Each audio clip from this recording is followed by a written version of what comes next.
Hey guys, welcome back to the channel. Dr. Mike here. Today we're talking about exercise, and I'm going to try and stay focused on this because this is a topic that's so big we could speak for hundreds of hours and never cover it all, okay? But I want to talk about what's the best exercise, and I just want to give a couple examples in the beginning of what's not so good for exercise. Overtraining. Whether it's aerobic training or anaerobic, whether it's weightlifting or aerobics, too much of it is worse than not enough. Okay? I believe that to be a cardinal rule. You would be better off, I believe, eating a clean life. No smoking, no drinking, eating really well, walking, staying active, keeping your mind functioning properly, even if you took supplements or didn't take supplements. I think if you did all those things, but never exercised in like a gym sense where you have a program, again, I'm not talking about walking, things like that, depending on the kind of job you have, obviously. I'm talking about just every other thing right. I think you'd be better off in terms of how long you would live than if you overtrained, either lifting with weights or aerobically, depending on the amount of training. I think that it can be such a negative in people's lives that you have to be very, very careful about the amount of exercise. Exercise is very much like a drug. It's a good example. I didn't come up with it, I forget who did, but if you think about a headache, you got a headache. If 250 milligrams of aspirin is enough to alleviate the headache and you take 30 milligrams, nothing happens. If you take 750 milligrams, you get a bleeding ulcer. Okay, so how much exercise is important? All right, and there's nothing that has a bigger impact on your life than exercise. It's just that in the extreme, when you get into overtraining, and I don't mean just a little bit of overtraining, you're walking a little too much, or I'm talking about these two examples. If you look at a professional bodybuilder, or even an amateur bodybuilder, you look at what it requires for them, the food they have to eat, the amount of free radical damage all that food causes. If they're taking performance-enhancing drugs, whether it's steroids, growth hormone, diuretics, clenbuterol, there's a list of them this long that a lot of guys will take. What that does to your body, short-term and long-term. I know guys that wreck their marriages, wreck their jobs, in pursuit of the almighty muscle. So the professional bodybuilder, as an example, that's not healthy. A bodybuilder standing on stage is not a healthy person. In fact, they might be 10 minutes away from dying. Because when you're taking extreme diuretics to flush all the water out of your body, your heart needs certain minerals to survive. Calcium, magnesium, potassium, these things are required. Many a bodybuilder has cramped up on stage. I don't think anyone's ever died, but you get the point. That is not a healthy individual standing on a bodybuilding stage. That's the extreme in, say, anaerobic conditioning, in weight training, too much. On the other side, you've got either your triathlete, someone who performs these triathlons where they're swimming, running, and biking for insane amounts. I think it's a 2.5 mile swim, I think it's a 112 mile run or bike, and it's a marathon, 26.2 miles. Just doing the marathon is enough to kill you. And every year, several people die from running marathons. You can look it up. That's just not me making it up. People who are in shape are running and they drop dead from sudden cardiac failure, they call it. So, it comes with risks. So those are your two extremes. You got the extreme. Now, if you're willing to undergo the risks and you know the risks and you don't care and you want to run 2 triathlons a year, or you want to compete in professional bodybuilding, and of course everything in between. I'm just using these as an example. But these two people are not healthy. Men, women, doesn't matter. They're not healthy. This is not a state of supreme health. Obviously, these are opposite ends of the extremes. But it's not healthy. So in terms of the best exercise, you need enough exercise that you maintain or increase lean muscle, and you maintain or increase your cardiovascular fitness. Now, what's the best exercise for that? The best exercise for that is properly conducted weight training. Properly conducted weight training proper being the key word here, is far better for you than any aerobic training. Not swimming, not biking, not jogging, not running. Mostly because those things do not build lean body mass as lifting does. And they only work a couple muscle groups. When you're out biking or running, what are you working? You're working your legs. Your arms get almost no work. Swimming works more, but now you're floating. So you've taken out gravity, which can be good in a lot of cases in terms of wear and tear on your body. But the point being, a properly conducted high intensity type weight training a couple times a week is going to give you more aerobic fitness. It's going to maintain your lean body mass or increase it. It's going to give you all the benefits of proper exercise without wearing your body down, without wearing you out, without creating so much free radical damage that you now start to get negative effects. It's very hard for any pro athlete to sort of maintain that, because to be a pro basketball player, pro baseball player, pro golfer, you got to hit 1,000 balls a day. If you're a basketball player, you have to make 500 or 1,000 shots a day. I remember Magic Johnson and Larry Bird talking about it in their documentary about how they pushed each other. But you think about that extreme mentality. And if that's what you want, by all means, go for it. We all look at pro athletes and think, damn, look what this guy can do. It's incredible. But there's a price to be paid for that. If you're just the average American or the average human being on the planet and you're just trying to optimize your longevity and optimize your health,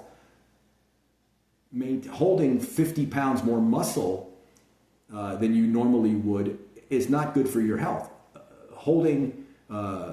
Exercising 2.5 hours every single day so that you can compete in a triathlon, it's not good for your long-term health. So let's just say, what should you do? Okay, and again, I'm not going to get into an in-depth thing here with with the kind of workouts. I just want you to understand that if you're one of these people that has 1 hour a week to work out, that's all you have. You got kids, you got a job, you got school.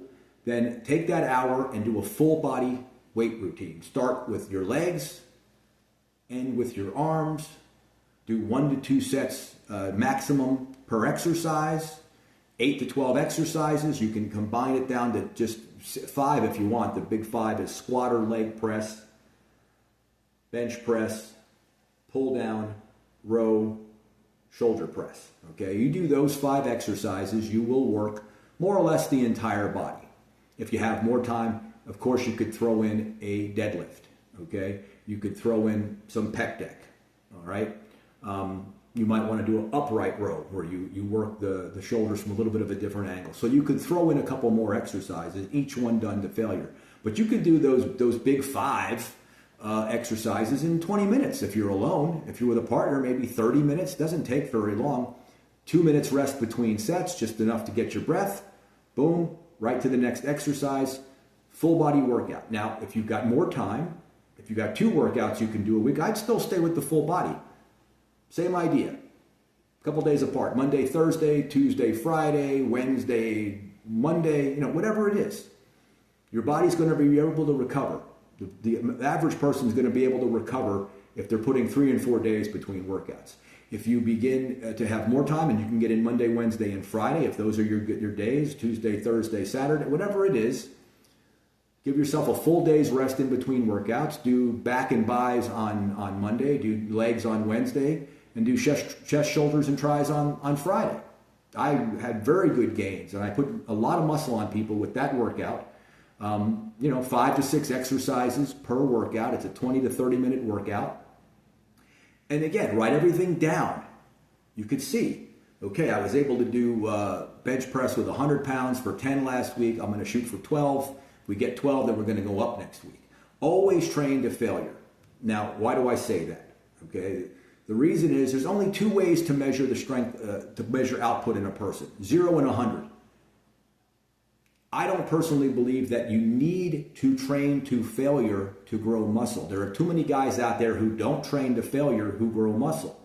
So maybe you only need 80% of failure or 90 or 75% of failure. The problem is there's no way to measure that. We've all experienced going in the gym, and last week you got 10 reps with 100 pounds, but this week you get 13. So if your idea was you were going to stop at 80% of failure and you quit at 8, guess what? You needed to do 11. No way to measure it. There's no way to measure except taking the muscle to momentary muscular failure. That's what you should do. And by doing a limited number of sets, you're not going to pound yourself into the ground. If you tried to go in and do 3 to 5 sets of every exercise to failure, my God, even if you're young, that's a lot of failure training. Even when I was doing 3 to 4 or 5 sets in the gym, I never took all of them to failure. You know, you do a light rep, 12 reps, 10 reps, 8 reps, and then the work set was 6, or you went 14. You know, you would go lessen the reps, increase the weight. But there's no need for all that. There's no need for all of the lesser sets. Go in, warm up, and get right to your failure sets. Do them slow, 4 to 6 second reps. Basically, if you say you're doing a shoulder press, you can go up pretty much as fast as you want. But on the down, 3 to 4 seconds. Negative is where you want to accentuate the weight. If you're doing a pull down, you can get the weight down and then up slow. Okay? Always accentuate the negative. How should you figure out a rep range? This is, you're going to get this question a lot. You can figure out rep ranges, kind of where you should be on it with a simple test. Let's say it's barbell curls. You can only do single joint exercises. It's a lot harder with multiple joint. Like with a squat, it's hard to know because you got, half a dozen muscles in play. Calves, quads, everything's working. Your glutes. So let's say it's bicep curl. You go in, you're fresh, you haven't lifted. If you could curl 100 pounds one time, all right? Your 1 rep max is 100. Go put 80 on it and see how many you can get. If you can get 6 reps with 80, then you're going to be in the lower rep range for that muscle. 6 to 8 reps, maybe a maximum of 10. If you can do 12 reps with the 80, you probably have more endurance fibers, a little more red fiber work. You want to work with a little bit of a higher rep range. And that's just a good rule of thumb. Obviously, you can play with it. It's not engraved in stone. Okay, but that's just something where you can sort of figure out what your muscle fiber type is like. Of course, you could have a muscle biopsy, but I wouldn't recommend that just to figure out what your rep range should be. How much weight should you lift? Okay, this is another one. You should only lift enough weight that you can control the weight. If you're having to throw the weight around, that's not good. If you can't stand there with a 100-pound barbell and raise it slowly and be able to stop it along the way, then you shouldn't be using 100. If you're having to swing, and there's a time and a place for the swinging, but not when you're trying to figure out the clean reps. So if for pull downs, you have to lean back and yank that weight down at 150 pounds, you've got too much weight on it. You should be able to control the weight down, stopping anywhere you want in the rep range, hold it where you're going to be stronger, 20% stronger, and then the negative, you're going to be 40% stronger, more or less. So that's how you pick out your weight. And then you try and increase the weight every week, or you try and increase the reps every week. Progressive resistance. Now, I like you to start at one exercise per body, or 1 set per exercise, because you only have one place to go. If you go into the gym and you start doing 3 sets of an exercise and you're not getting the results you want, what do? Do you drop it or do you go up? Should I do 4 instead of 3? Should I do 2? Start with 1. It's much easier just to add a set and double the amount of work than it is to try and figure out up, down, sideways. You don't know what to do. So whether you believe in 1 rep to failure being enough to stimulate muscle growth, which it is in most people can tolerate more volume, but doesn't necessarily mean they need more volume. But start there, and then you can play with it. You just keep your records and you see what kind of progress you're making. If you go in the gym on Monday and on Wednesday you're dog tired still, don't train. Take another day of rest. Do your Wednesday workout on Thursday. Move your Friday workout to Saturday or Sunday, or to Monday if you need to. Give yourself a little bit more rest in between sets if you're not ready to train. And you'll know. You'll know when you're ready because you're excited, you're focused, you're ready to go. If you're still dragging from that leg workout, and I remember leg workouts where we would drag for, thank God it was only once a week because my legs would be sore for 4 days. Excuse me. So there you go. Okay? Extremes in exercise, whether it's a lot of muscle or a lot of endurance, are great for accomplishing goals. But for accomplishing a longevity, from a longevity standpoint, you only want to do as much exercise as you need, not as much as you can tolerate. Those are two different things. Exercise, as Arthur Jones said back in the 70s, and you should read everything you can from Arthur. He didn't get everything right, but he got most of it right. Should be intense workouts. They should be brief, not 2 hours long, 20 to 30 minutes, an hour at the most for a full body, and they should be infrequent. So at least a full day's rest, and then some people, they need multiple days rest in between workouts. So that's something you're going to have to figure out for yourself. So thanks for listening. I hope this was educational. If you have any questions about a workout or rep ranges or stuff like that, just drop them below. I'll see if I can answer them, okay? So I'll see you guys on the next one.